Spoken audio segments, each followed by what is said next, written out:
Ray Moore from the Waihora Elesmere Trust to the table. Thank you.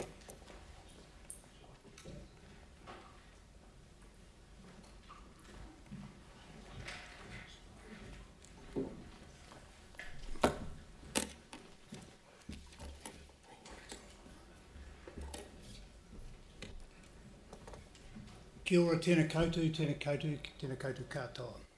May I also introduce to you Denise Ford, who is the Trust General Manager and is with me today, just if you ask some questions that I can't answer, and she may well be able to answer.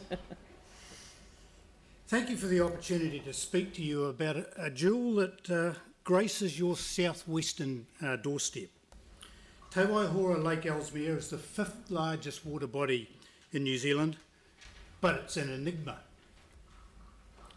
An historically significant food basket for the descendants of Rakahutu, of late the lake is much maligned in the public media because of its water quality issues. It remains nonetheless a world-class habitat for wading birds. It still provides a worthwhile source of fish and game birds and recreational opportunities for the inhabitants of Greater Christchurch and its visitors. Improving water quality is inextricably linked with the biological health of the contributing catchment environs from which the water to the lake flows. It has been said that much of the population of Christchurch lives with its back to the lake. The Trust is eager to bring about a change to this perspective and seeks the help of Christchurch City Council in doing so. In acting as a bridge between the organisations and the local landowners, the Trust is in a position to enhance the work of the Council on its land by engaging with and encouraging neighbouring landowners to seriously embrace biodiversity protection and enhancement.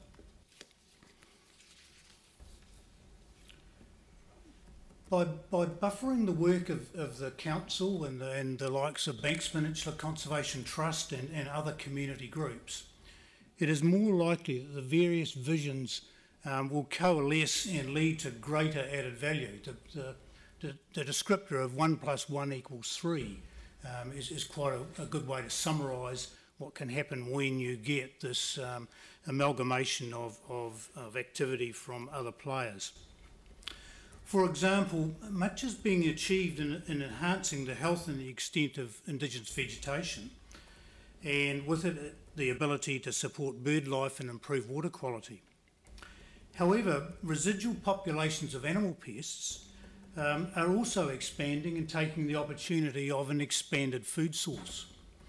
And therefore their control is just as imperative as it is to encouraging the health and extending the extent of these indigenous habitats.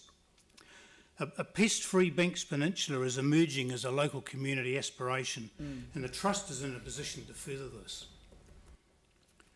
The Trust acknowledges the fantastic work done by the Council, particularly Council Rangers, and of course we have Kaitariti Spit, and there is a lot of work going on there, and it believes it can add further to that work.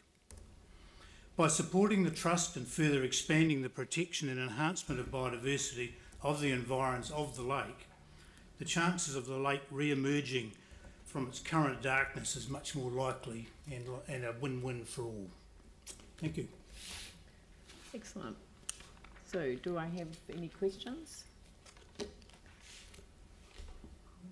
suppose we had a submission just before from the individuals who are involved with promoting a community-led initiative for a Banks Peninsula geopark, and I guess that would be something that you're particularly interested in as well. It is, and we've lent support to that project in mind. And this is, there are opportunities out there for being able to engage with and include a wide range of community actions, and the council sort of glues a bit of that together. Yeah. I mean, it was a great submission because it wasn't, come and put something on the budget or take something off the budget, or it was just lend us your support. So, and that is something that I think we'll be very, very favourably disposed towards. but it's good to hear that you're engaged in that process as well. Very good. Any other questions? Glenn?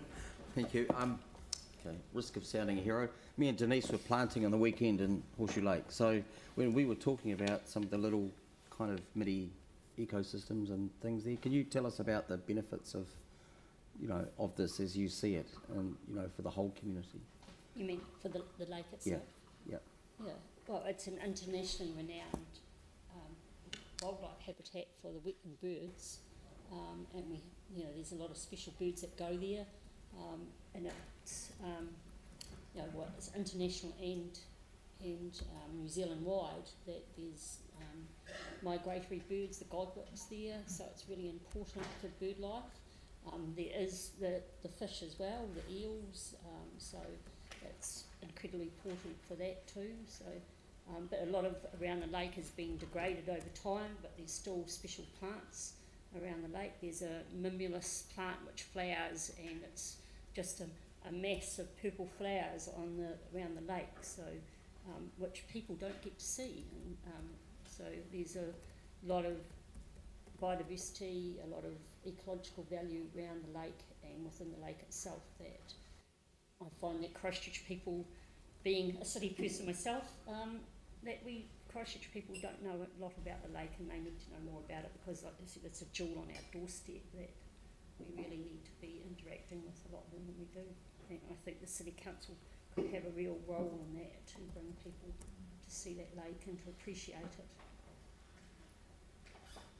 Very good. Anne? Just wondering when you're planning your next symposium.